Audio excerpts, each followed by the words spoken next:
Hello students. तो उम्मीद करता हूँ आप सभी लोग बढ़िया होंगे।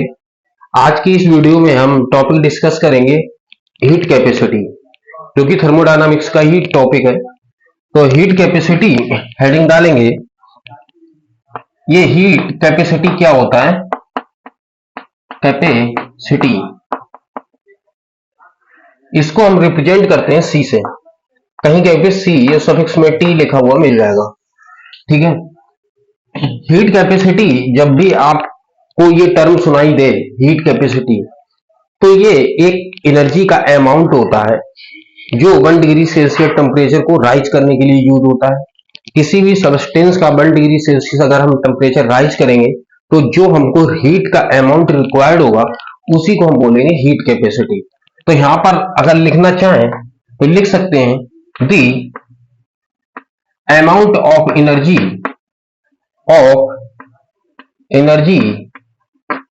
required for rise to 1 degree Celsius temperature of any substance।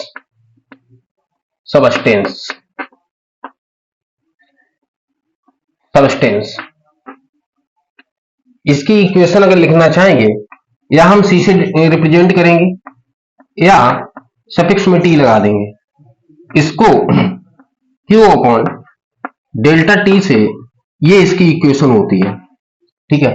Heat capacity जो है इसको हम दो तरह से रिप्रेजेंट कर सकते हैं। एक स्पेसिफिक हीट कैपेसिटी,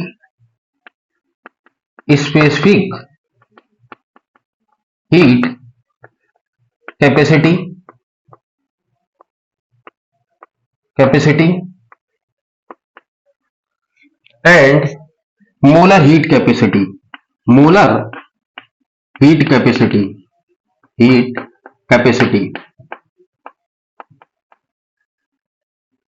समझेंगे। यहां पर यदि केवल हमने हीट कैपेसिटी की बात की तब हम Q अपॉन डेल्टा टी लिखेंगे।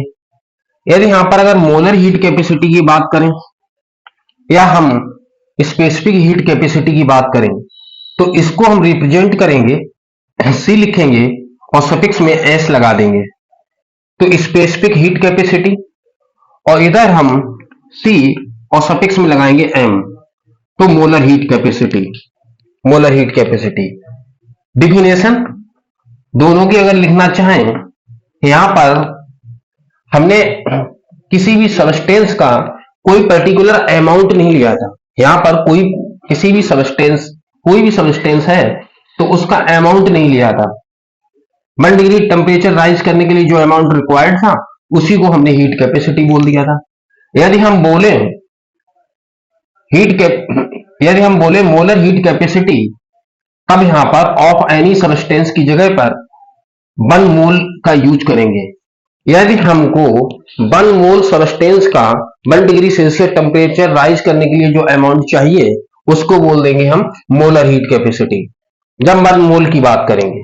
यहां पर यदि हम 1 ग्राम की बात करें, भाई पर्टिकुलर कोई सब्सटेंस उसका कोई अमाउंट ले लिया, यहां पर 1 ग्राम की बात करें, यदि हम 1 ग्राम सब्सटेंस में 1 डिग्री सेल्सियस टेम्परेचर राइज करें तो जो हीट का रिक्वायर्ड है तो वही हो जाएगी हमारी स्पेसिफिक हीट कैपेसिटी। तब यहां पर हम डिफिनेशन लिखना चाहें, लिखिए the amount of energy required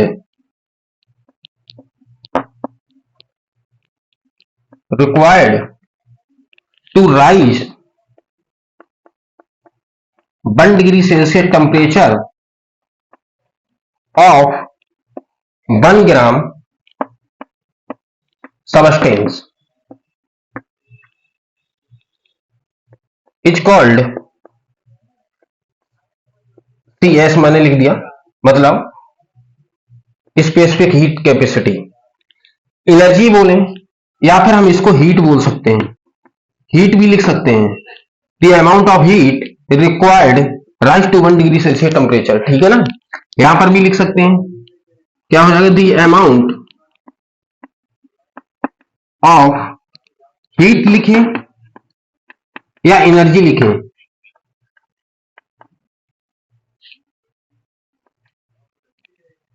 required to 1 degree Celsius temperature, 1 degree Celsius temperature of 1 mole substance, 1 mole substance. तो ये डिफिनेशन हमने लिखवाई, इसमें आप लोगों को खास को ज्यादा सोचना समझना नहीं है। हीट कैपेसिटी मतलब 1 डिग्री सेल्सियस टेम्परेचर को राइज करने के लिए जो अमाउंट का हीट का अमाउंट चाहिए, भाई ये हीट कैपेसिटी। 1 ग्राम सबस्टेंस का 1 डिग्री सेल्सियस टेम्परेचर राइज करेंगे तब स्पेसिफिक हीट कैपेसिटी बात कर देंगे, और 1 मोल की बात करेंगे तब हम मोलर हीट कैपेसिटी की बात करेंगे, और रिप्रेजेंट करते हैं इसको CS और इसको CM से, ठीक है। यदि हम इक्वेशन की बात करें, यहां पर इक्वेशन नहीं आ पाएगी, आप कंटिन्यू नीचे लिखिए, मैं यहां पर इक्वेशन लिख देता हूं, C और Q अपॉन, यहां पर ग्राम, तो यहां पर मास और डेल्टा T, और ये जो वेट रहेगा यहां पर W भी यूज कर सकते हैं, मान लीजिए वेट वेट लिख देता हूं मैं, और ये ग्राम में रखा जाएगा, है इसकी यूनिट ग्राम में होनी चाहिए। यदि हम यहां पर मोलर हीट कैपेसिटी की बात करें तो इसकी equation CM equal Q upon small n delta T। Small n का मतलब मोल्स, किसी भी सबस्टेंस के मोल्स रखे जाएंगे, ठीक है। अब हम यहां पर कंडीशन लगाएंगे, दो कंडीशन लगाएंगे, at constant volume and eight constant pressure, तब ये इक्वेशन क्या हो जाएंगी, बात करते हैं। कुछ नहीं है, सब सेम सेम है, सब सेम है।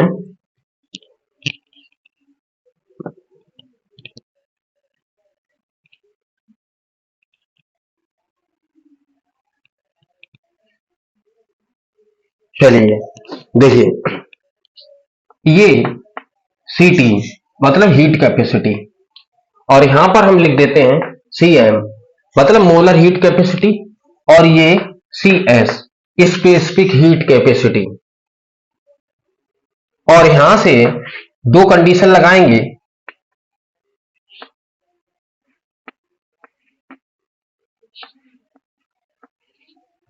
बात करते हैं एट कांस्टेंट वॉल्यूम, और इधर बात कर रहे हैं एट कांस्टेंट प्रेशर, P मतलब प्रेशर और B मतलब वॉल्यूम। इक्वेशन देखेंगे, specific heat capacity Q divide by, यहां पर W मतलब weight, delta T pressure constant है, तब यहां पर इसको P सफिक्स में QP लिख देंगे, कोई टेंशन, इसमें कोई टेंशन नहीं होनी चाहिए। और यहां पर अगर हम वॉल्यूम के टर्म में वॉल्यूम को कांस्टेंट रखेंगे तब इस इक्वेशन को इस तरह से QV सफिक्स में V लगाएंगे, QV W डेल्टा T, इस तरह से ये इक्वेशन लिख सकते हैं। यदि हम इसको थोड़ा यहां पे खिचड़ी हो जाएगी, यहां पे थोड़ा लंबा एरो करके इस तरह से लिख सकते हैं, एट कांस्टेंट प्रेशर पर बात करें, एट कांस्टेंट वॉल्यूम पर बात करें, तब कोई टेंशन नहीं, CT QP upon delta T, और इधर CT QV upon delta T, इस तरह से लिख सकते हैं। मोलर हीट कैपेसिटी की बात करें, eight constant pressure at constant volume, आप इक्वेशन याद रखिए, Cm Qv Qp and delta T, क्योंकि मोलर हीट कैपेसिटी तो मोल्स का यूज कर रहे हैं, और यहां पर Cm सफिक्स में V Qv and delta T. ये इक्वेशन याद करने के लिए कोई खास दिक्कत तो है नहीं, ठीक है। आप इस वाली, ये वाली जो इक्वेशन है ये इंपॉर्टेंट है, मोलर हीट कैपेसिटी का यूज ज्यादा होगा। तो मोलर हीट कैपेसिटी इक्वेशन की थोड़ी और आगे बात करेंगे, थोड़ी स्पेस प्रॉब्लम है, मैं यहां पर इधर डिस्कस करता हूं, आप ये नोट कीजिए या फिर स्क्रीनशॉट लीजिए, ठीक है। चलिए, molar heat capacity, molar heat capacity की जो इक्वेशन है इनको थोड़ा और मॉडिफाई करते हैं, और जो हमारी काम की है वो हम इक्वेशन आपको याद करवाते हैं, ठीक है। यहां पर स्टार पॉइंट बनाएंगे, मोलर हीट कैपेसिटी, कैपेसिटी और ब्रैकेट में हम Cm भी लिख लेते हैं, ठीक है। बात करें एट कांस्टेंट प्रेशर पर, तब इक्वेशन हमारी थी Cm Qp upon n delta T. हमने लास्ट लेक्चर में आप लोगों को इंपॉर्टेंट नोट्स लिखवाया था। हमने बोला था at constant pressure enthalpy of reaction equal to Q P, ये बोला था, ये मैंने लिखवाया था। हमने बोला था enthalpy, change in enthalpy also called heat energy at constant pressure, constant pressure पर हीट एनर्जी इक्वल हो जाती है चेंज इन एंथैल्पी के। तब हम क्या यहाँ पर डेल्टा एच का उपयोग कर सकते हैं, यहाँ पर डेल्टा एच लिख सकते हैं, तब ये इक्वेशन हमारी हो जाएगी delta H upon n delta T. और चूंकि यहां पर molar heat capacity at constant pressure पर ले रहे हैं, तब यहां पर सफिक्स में P लिख देंगे, जिससे कि पता चल जाए कि मोलर हीट कैपेसिटी है ये एट कांस्टेंट प्रेशर पर।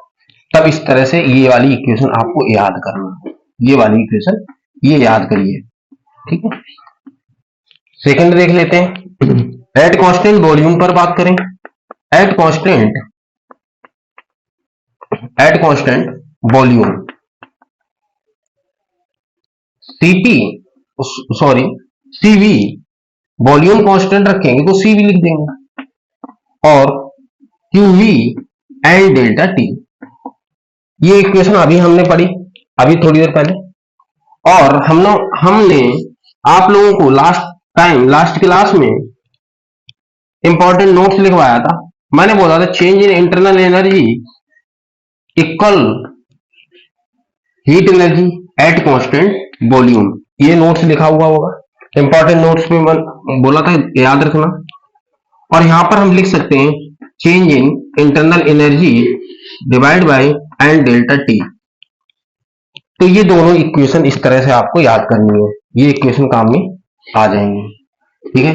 इतना समझ में आया, समझ में आ रहा, ठीक है, ये भी याद करना है। तो मोलर हीट कैपेसिटी की बात करें तो ये दो इक्वेशन याद रखना, ये जरूरी है। चलिए आगे बात करते हैं। यहां से Cp एंड Cv क्या है ये भी लिख लीजिए। यार Cv means molar heat capacity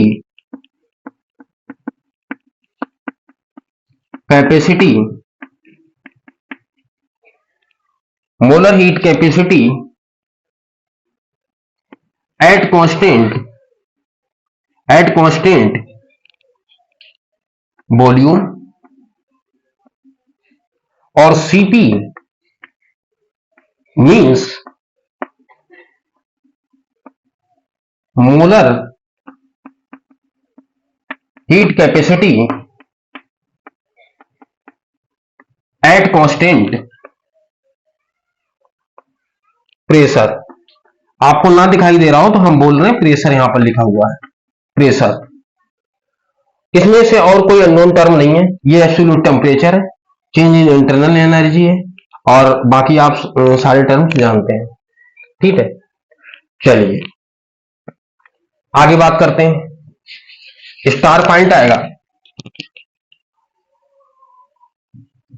इतना तो समझ में आया होगा।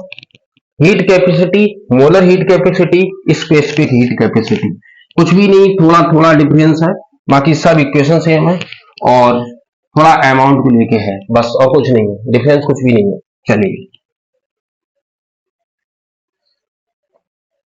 ये जो नेक्स्ट स्टार पॉइंट बनाया है, यहां पे हेडिंग डालिए mayor formula.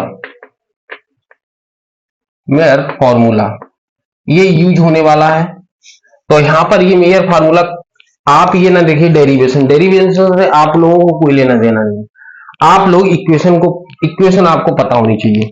Cp minus Cv equal होता है R। सर ये R क्या है? यहां पर यूनिवर्सल गैस कांस्टेंट मैंने आपको बताया था, और इसकी 3-4 वैल्यू मैंने आपको याद कराई थी। इसको यूनिवर्सल गैस कांस्टेंट बोलते हैं, यूनिवर्सल गैस कांस्टेंट। ये समझ में आया? यहां पर एक रिलेशन होता है, डॉट एरो बना के लिखेंगे, Cp अपॉन Cv ये इक्वल होता है गामा के, और ये जो गामा है इसको हम बोलते हैं पॉइसन रेशियो, इसको पॉइसन रेशियो बोलते हैं। पॉइसन रेशियो की बात करें तो मतलब ये है कि Cp अपॉन Cv, Cp की वैल्यू से अगर हम Cv की वैल्यू को डिवाइड कर दें तब हमको जो मिलेगा वो उसे पॉइसन n बनाइए, पॉइसन रेशियो बोलेंगे। इसी के साथ में एक फार्मूला आप और याद रखिए, gamma equal to 1 plus 2/f। Sir यहां पर ये f क्या है? तो यहां पर f लिख देंगे degree of freedom, degree of freedom, freedom ये क्या होता है?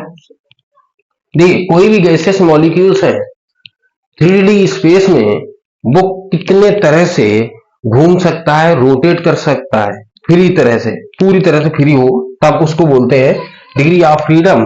अभी मान लीजिए CO2 मॉलिक्यूल है, ये पॉली एटॉमिक है, 3 एटम से बना है तो पॉली एटॉमिक है। इसका स्ट्रक्चर अब देखना चाहेंगे तो ये लीनियर टाइप का हुआ।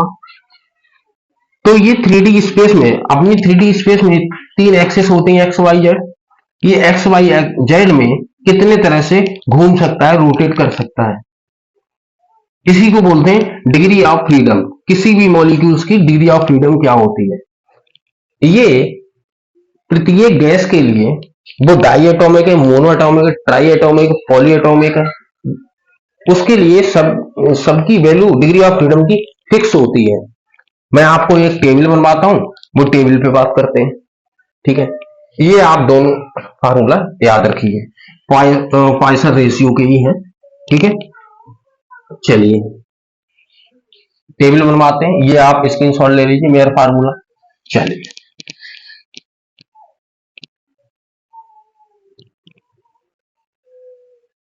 टेबल बनवाएंगे, यहां पर Cv और इधर Cp, इधर हम गामा की बात करेंगे, मतलब Cp अपॉन Cv की वैल्यू की बात करेंगे, और इधर एटॉमिसिटी की बात करेंगे। एटॉमिसिटी मतलब मोनो एटॉमिक, पॉली एटॉमिक या डाई एटॉमिक गैस की बात करेंगे। हम बात करते हैं सबसे पहले mono atomic, mono atomic gas की बात करेंगे। देखिए हम आपको 3D स्पेस में मोनो एटॉमिक को रोटेट करके दिखाएं, आपको फाइनली वैल्यू याद करनी पड़ेगी, तो वैल्यू आप याद रखिएगा। देखिए Cv का एक फार्मूला साइड से लिखिए, कहीं साइड से लिखिए, यहां पर लिख देते हैं Cv इक्वल होता है degree of freedom R/2, R/2। ये अलग से फार्मूला याद रखिए। मोनो एटॉमिक के लिए डिग्री ऑफ फ्रीडम 3 होता है, यहां पर 3 लिखा, बाई 2 R,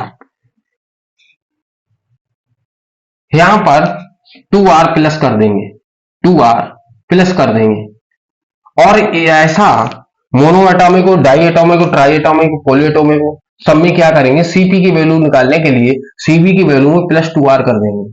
यहां पर प्लस R किया जाता है, तब हम करेंगे तो 5/2R आ जाएगा, तो 5/2R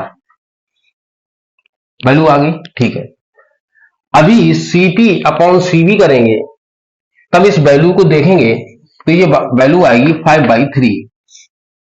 आप लोगों को ये वैल्यू के साथ साथ में 1.66 याद रखना, ये जरूरी है, 1.66।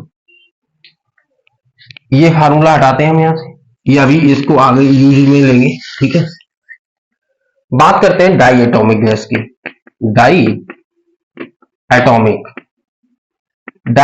की बात करें तो डिग्री ऑफ फ्रीडम 5 होता है, बाई 2R प्लस करेंगे 2R तो 7/2R। यहां पर डिवाइड करेंगे से सीपी अपॉन सीबी करेंगे तो 7/5 ये आएगा, और ये वैल्यू याद रखेंगे 1.40।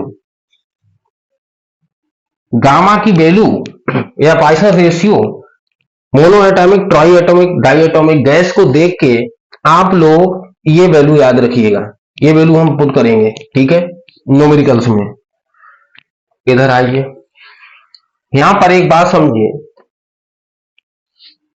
ये जो CO2 मॉलिक्यूल है, आप लोगों को ये पॉली एटॉमिक दिख रहा होगा क्योंकि 3 एटम से मिलकर बना हुआ, लेकिन इसमें पॉली एटॉमिक की वैल्यू नहीं रखेंगे। गामा की वैल्यू रखने की बात आएगी तब इसमें पॉली एटॉमिक की वैल्यू नहीं रखी जाएगी। डिग्री ऑफ फ्रीडम जो यूज करेंगे वो पॉली एटॉमिक का नहीं होगा, डाई एटॉमिक का ही करेंगे, क्योंकि इसका स्ट्रक्चर जो होता है ना वो होता है लीनियर। तो पॉली एटॉमिक में यदि हमारा लीनियर स्ट्रक्चर है तब भी वैल्यू हमारी गामा की 1.4 ही लिखेंगे, या हम डिग्री ऑफ फ्रीडम की बात करें तब हम 5 लिखेंगे सीबी, और सीपी 7/2R। ठीक है, तब हम यहां पे लिख सकते हैं, ये जो वैल्यू लिखी हुई है, या फिर हम और करके लिख सकते हैं पॉली एटॉमिक लीनियर मॉलिक्यूल।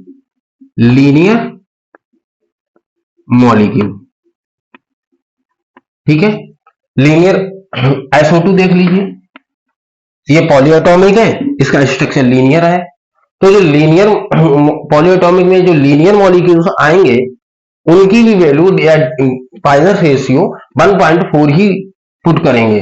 ठीक है, जब न्यूमेरिकल सॉल्व करेंगे तब। अब बात करें पॉलीएटॉमिक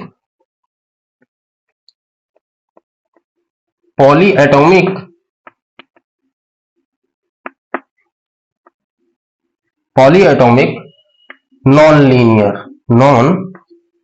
लीनियर, इसमें तो नॉन लीनियर ही बचे, क्योंकि लीनियर भाई पॉलीएटॉमिक है, ये भी पॉलीएटॉमिक है, बट ये लीनियर थे वो तो डाइएटॉमिक में चले गए। अब यहां पर बचा पॉलीएटॉमिक नॉन लीनियर, तो इसके लिए एक मिनट, इसके लिए टीवी 3 एंड सीपी 4 आता है, डिवाइड करेंगे 4/3 आएगा, और ये वैल्यू याद रखेंगे पॉइंट में 1.33। तो पॉलीएटॉमिक के लिए, डाइएटॉमिक के लिए और पॉलीएटॉमिक नॉन लीनियर मॉलिक्यूल्स के लिए ये वैल्यू आपको याद होनी चाहिए, ये वाली वैल्यू पॉइसन रेशियो ये पता होना चाहिए। ठीक है, चलिए अब बात करते हैं एक इंपॉर्टेंट फार्मूला कि हम लोगों ने वर्क के 4 फार्मूला हमने फाइंड आउट किए थे एडियाबैटिक प्रोसेस के लिए एंड आइसोथर्मल प्रोसेस के लिए। तो एक बार फिर से उनको याद कर लेते हैं कौन कौन से फार्मूला थे।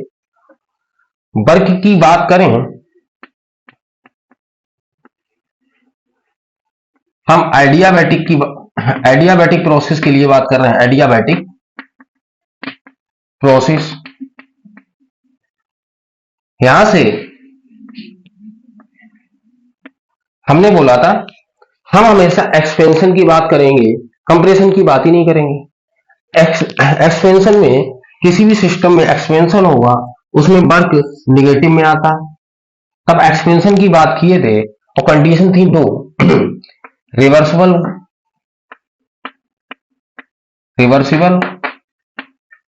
And irreversible. तो कंडीशन थी। इन दोनों कंडीशन में जो वर्क के फार्मूला आए थे वो आपको याद हो ना हो, लेकिन फिर से देख लीजिए। NCV T2 माइनस T1, ये रिवर्सिबल प्रोसेस के लिए था। एडियाबैटिक एक्सपेंशन जब होगा ये निगेटिव में ही वैल्यू आएगी। जब हम टेम्परेचर को ये वैल्यू कम ज्यादा आएंगी तब ये ऑटोमेटिक निगेटिव वैल्यू आएगी। और ये फार्मूला और था इरिवर्सिबल प्रोसेस के लिए minus P external P1 T2 minus P2 T1 upon P1 P2, यहां पर R था, ये फार्मूला आया था। यहां पर मैंने बोला था कि जब आपको क्वेश्चन में 3 प्रेशर दिख जाए, 3 प्रेशर वैल्यू दिख जाए P1 P2 and external pressure, तब इरिवर्सिबल प्रोसेस की बात कर रहे हैं। और हमने बोला था क्वेश्चन में कभी भी इरिवर्सिबल प्रोसेस नहीं लिखा मिलेगा। आप लोगों को बताया था कि ये कभी नहीं लिखा मिलेगा against at a constant pressure, external pressure, against constant at external pressure, ये लिखा हुआ मिलेगा। हम बात करते हैं यहां पर, अभी हम लोगों ने gamma equal to 1 plus 2/f ये फार्मूला पढ़ा। यहां से 1 इधर ले आते हैं, गामा माइनस 1 इक्वल 2/f। इधर समझिए CV इक्वल हमने बताया था, अभी आपको बताया कि R/2 multiply degree of freedom. यहां से हम f की वैल्यू फाइंड आउट करते हैं। f की वैल्यू निकालेंगे तो f equal to 2CV upon R, ये वैल्यू हो जाएगी। ये f की वैल्यू यहां पर पुट कर देते हैं, f की वैल्यू यहां पर पुट करते हैं। जब यहां पर f की वैल्यू पुट करेंगे तब यहां पर गामा माइनस 1 इक्वल, अभी यहां पर 2CV जो अपॉन में आ रहा है, मैं इसको नॉमिनेटर में लिख दे रहा हूं और यहां से 2 कैंसिल हो जाएगा। यहां से देखिए, इधर समझिए, यहां से gamma minus 1 equal CV upon R आया। यदि हम CV की वैल्यू निकालना चाहें तो CV इक्वल टू क्या लिख सकते हैं, R अपॉन गामा माइनस 1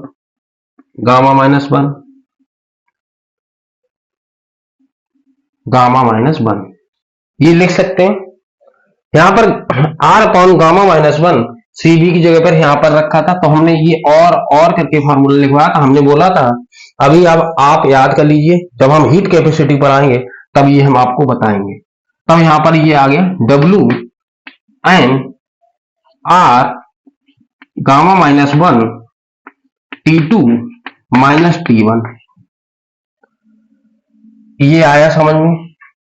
ये हम, अगर किसी ने मेरी लास्ट क्लास नहीं देखी जिसमें वर्क मैंने पढ़ाया है, वर्क में हमने 4 फार्मूले पढ़ाए थे, जिसका मैंने 2 यहां पर ये लिख रखे हैं आइडियाबैटिक प्रोसेस के लिए। अभी हम आइसोथर्मल प्रोसेस के भी फार्मूला लिख देते हैं, कोई बहुत बड़े फार्मूला नहीं है। यहां पर लिखना चाहें तो W equal to minus P external, ये बात थी B2 माइनस B1, या हम डेल्टा B लिख दिए थे। ये हमारा जो फॉर्मूला था, ये हमारा इरिवर्सिबल प्रोसेस के लिए था। इरिवर्सिबल की बात करेंगे तब हम बात करेंगे।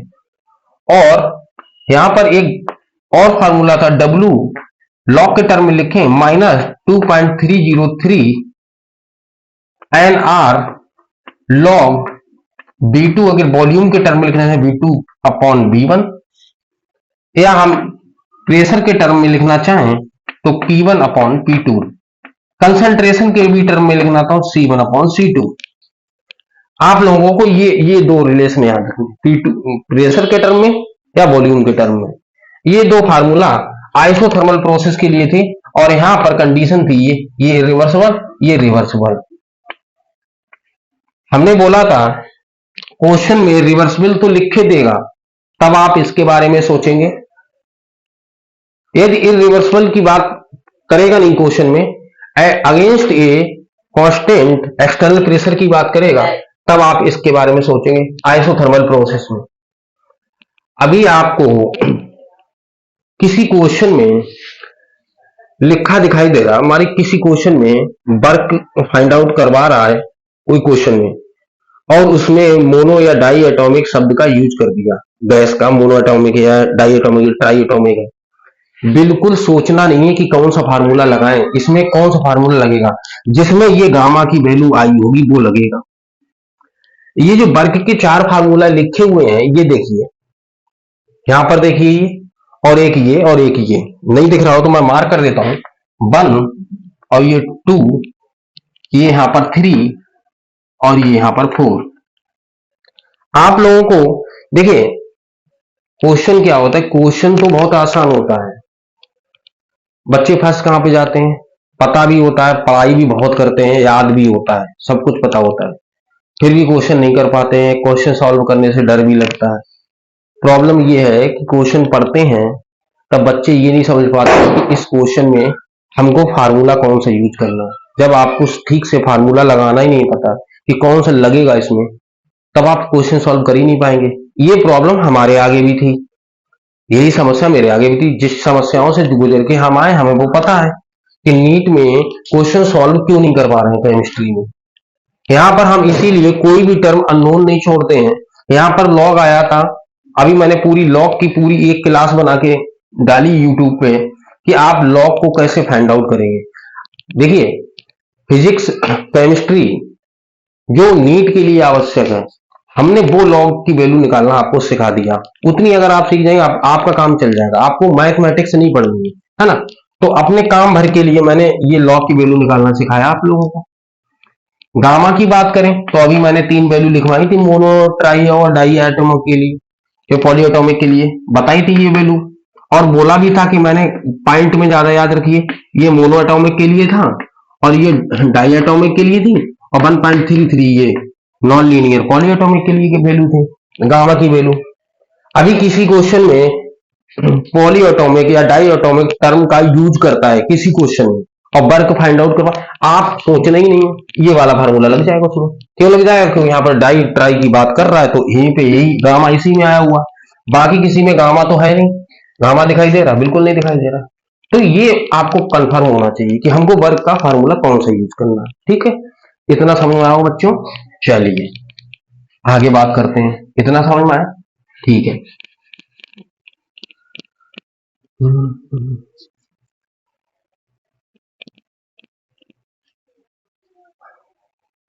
एक ग्राफ देख लेते हैं, ग्राफ की बात करते हैं। ये ग्राफ आप लोगों ने बहुत जगह पर ऐसे देखा होगा। ग्राफ की बात करें, यहां पर इस एक्स एक्सिस पे वॉल्यूम और इधर हम प्रेशर लेते हैं, यहां पर 0। ठीक है, ग्राफ आप लोगों को एक पर्टिकुलर प्रेशर से इस तरह से ऐसे 2 दिखाई देंगे। जो ज्यादा कर्व्ड है ये एडियाबैटिक, यहां पर ये एडियाबैटिक प्रोसेस हो रहा है, एडियाबैटिक प्रोसेस। आप ये मत सोचिए ये ज्यादा कर्व्ड क्यों है, वो पॉइजन रेशियो के रिलेशन होते हैं। यहाँ पर एक रिलेशन होता है टी बी गामा माइनस 1, ये होता है कांस्टेंट, ये होता है कांस्टेंट। वहां से ये रिलेशन निकलते हैं। आप लोग ये किसके लिए, for adiabatic process, for adiabatic process, ये फॉर एडियाबेटिक प्रोसेस के लिए। तब हम इस ग्राफ में ये जो है ये एडियाबेटिक प्रोसेस है और ये आइसोथर्मल प्रोसेस है, ये आइसोथर्मल प्रोसेस है, आइसोथर्मल।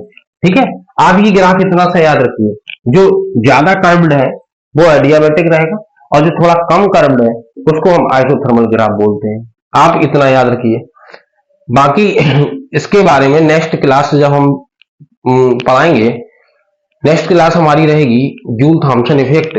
कुछ भी नहीं है, बहुत सरल है जूल थॉमसन इफेक्ट, वो हम नेक्स्ट क्लास में डिस्कस करेंगे। इस क्लास में इतना ही रखते हैं। आपकी ये हीट कैपेसिटी को लेके सारी बातें हमने जो जरूरी थी वो बता दी हैं, क्वेश्चन नहीं लगेंगे। लास्ट टाइम पे हम एक मैं सोच रहा हूँ कि एक आप लोगों के लिए न्यूमेरिकल क्लास बनाई जाए। न्यूमेरिकल क्लास बना नहीं पा रहा हूँ क्योंकि ये बोर्ड छोटा है थोड़ा, तो क्वेश्चन लिखने में समय बहुत जाएगा। तो वैसे मैंने सोचा है कि आधे पे क्वेश्चन लिख लेंगे, इधर हम डिस्कस कर देंगे। तो एक न्यूमेरिकल क्लास जरूर आएगी क्योंकि आप लोगों का क्रिस्टल क्लियर कॉन्सेप्ट होना चाहिए। और जब तक आप एग्जाम्पल या क्वेश्चन नहीं करेंगे, थ्योरी कितना भी पढ़ते रहें, क्रिस्टल क्लियर नहीं समझ में आएगा। ठीक है, तो एक क्लास हम न्यूमेरिकल की भी लेंगे और नेक्स्ट क्लास में हम जूल थॉमसन इफेक्ट, इंपॉर्टेंट है टॉपिक, क्वेश्चन आ जाते हैं तो वो भी हम डिस्कस करेंगे। आज की इस वीडियो में हम इतना ही रखते हैं। Thank you very much.